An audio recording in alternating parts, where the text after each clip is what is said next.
And welcome back everyone to more of the Let's Play Street Fighter 30th Anniversary Marathon hosted by yours truly, MrESPNozaX.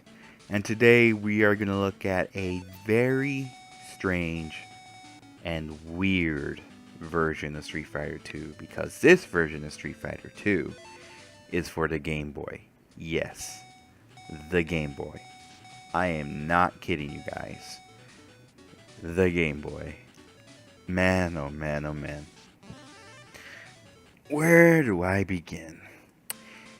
I didn't know that there was a Street Fighter 2 version for the Game Boy until 2010 when I was listening to the Street Fighter 2 soundtrack and I thought to myself, what if somebody rendered this soundtrack to 8-bit? So I literally looked it up on YouTube and that's when I came across the most bizarre thing that I've ever seen. It was like reused theme on 8-bit, but the photo of it was the cover for this game, which was literally Street Fighter 2 Game Boy. Was like, no way, this cannot exist. So I looked it up on where I downloaded my ROMs, where I used to download my ROMs, because now that a lot of game companies are shutting down pretty much ROM downloads or emulator download websites, pretty much. And that's when I searched it up, and I was like, I gotta try this out. And then I did, and I was just really surprised because it's just very shocking because in my opinion fighting games and handheld systems do not mix at all, because if you noticed in fighting games there's a 6-button layout where you have your light, medium, and heavy punches and kicks, where the Game Boy only has 2 buttons, which was the A and B buttons. So I didn't know what I was doing. I don't know if I was doing a light, a medium, or a heavy. Like, it was just really weird. So I mean, I think it was like the I forgot. I don't even know what button was it, because I'm playing this game through my PlayStation controllers. So I believe that one button is one button's kick button and the other button's the punch button, pretty much. I forgot what input is it specifically.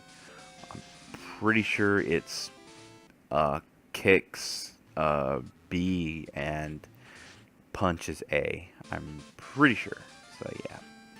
And as you can tell too, that you can only select 9 characters, and which is pretty weird because this game I believe came out after or during the new challengers, pretty much, because if you notice that in the previous fight we were doing a mirror match against Ryu, and the character which was introduced in Champions Edition, and the character selection icons pretty much were that of the new challengers, pretty much. It wasn't the ones from like the ones before. It was literally the ones that from the new challengers, and which is weird because they literally don't have any 4 of them. No Cammy, no Fei Long, and no T-Hawk, and no DJ. So it was like pretty weird. So yeah, and instead of it being the 4 bosses of Shadaloo, there's only 3, which is Balrog, Sagat, and then Bison, which I could really like understand because it's a Game Boy, and Game Boys don't really have that much memory, to say the least. It's I'm just still shocked by it, everyone. I'm really sorry if my commentary is kind of getting stale, but it's just really weird. But yeah, like, anyway, I could just kind of guess why they only had 9 characters to select from. So yeah, but overall, this game is pretty fun. It really is. It's only 2 buttons. You can't do any like light, medium, or heavy. So yeah, you just gotta do with what you have, pretty much. So yeah, here facing off against Blanka, and you just really listen to the soundtrack, because you know it's really nice to listen to the soundtrack in 8-bit. It really is, and that's what I was pretty much looking for. That was pretty much what I searched up for, and I got it. So yeah, oh man.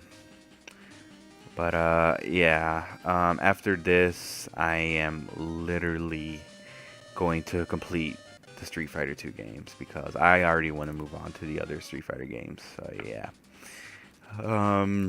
it's gonna be Super Street Fighter 2 Turbo. It's gonna be a very tough one, and I will tell you guys more about that later.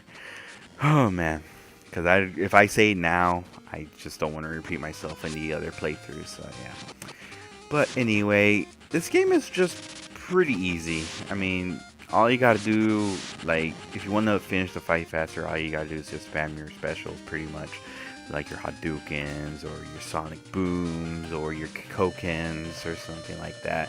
Or your psycho crushers, you know what I mean? That's all you gotta do, and you'll, like, finish this game really quick. So yeah. But for me, I'm not a spammer, so yeah. Oh look, we're facing off against Zangief, so I guess the streak ends there. And I've noticed that, yeah, it never happened. Oh, look at that. Yep. Yep. That was the same problem I had when I played that game first time. It literally glitches, like, for some reason. Like, I think in the middle of the fights of the game, that's when that happens. Like, this little, like, whatever it is. I think that's, like, I can see the pause button, like the pause letters. I can see numbers. I could just see, I think those are the tiles from Ryu's stage, pretty much, like the floor of the Ryu stage that you stand on. I don't know why it does that. I don't know if it's the emulator, which is really weird because it's a Game Boy game. Like, you know, playing the games on the Visual Boy, it never has that problem. But if you're playing it like on Nintendo 64, yes, there's a few glitches and stuff, like 007 GoldenEye, when literally the water is like green, and then there's like Kirby 64 where, you know, you can't tell if your health bar doesn't go down at all, or in what was it? But yeah, so on and so forth. So it's just pretty weird. So yeah. But anyway, here defeated Zangief, and I'm gonna go ahead and end the video here. Hopefully everyone enjoyed. That has been MrESPNozaX saying good night, good morning, good day, whatever time you guys are watching this video. I will see you guys on the next one. Alright everyone, bye.